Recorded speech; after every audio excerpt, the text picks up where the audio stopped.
Plane ક્રેશમાં અરવલ્લીના ખંભીસરની યુવતીનું મૃત્યુ થયું। મૃત્યુ પામેલ જયશ્રી પટેલની અંતિમ વિધિ કરવામાં આવી। મોટી સંખ્યામાં ગ્રામજનોએ શ્રદ્ધાંજલિ અર્પણ કરી। અરવલ્લીના ખંભીસર યુવતીનું પણ આ પ્લેન ક્રેશમાં મૃત્યુ થયું હતું, ત્યારે આખું ગામ જ્યારે મૃતદેહ સોંપવામાં આવ્યો, અંતિમ સંસ્કાર કરવામાં આવ્યા, ત્યારે આખું ગામ હિબકે ચડ્યું હતું। જયશ્રી પટેલ પણ આ મોતની ઉડાનમાં સવાર હતા અને તેમનું પણ મૃત્યુ થયું હતું। આખરે આટલા દિવસ બાદ તેમના મૃતદેહને ડીએનએ મેચ થયા બાદ એમના પરિવારજનોને સોંપવામાં આવ્યું અને અરવલ્લીના ખંભીસરમાં તેમના અંતિમ સંસ્કાર કરવામાં આવ્યા।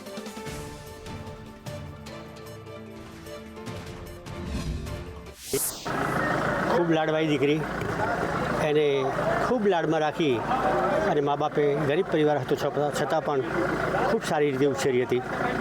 એને સાયન્સ જીમ્નેટિક સાયન્સ સુધી ભણાવી છે, નોકરી કરતી હતી।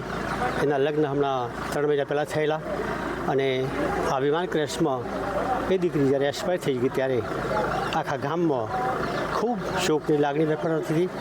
આખું ગામ એ દિવસે આખા ગામમાં કોઈ દિવસે ખાવાનું પણ બનાવ્યું નહોતું, એટલો શોક હતો। અને આજે એનો મૃત્યુ 9 દિવસે એમને મળ્યો છે।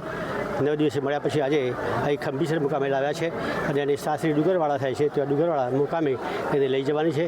અને આજે અમારા 7 ગામ આજુબાજુના પાટીદારો ગામ બધા ભેગા થઈ એકત્ર થઈ અને શોક શ્રદ્ધાંજલિ આપવા માટે મળ્યા છીએ।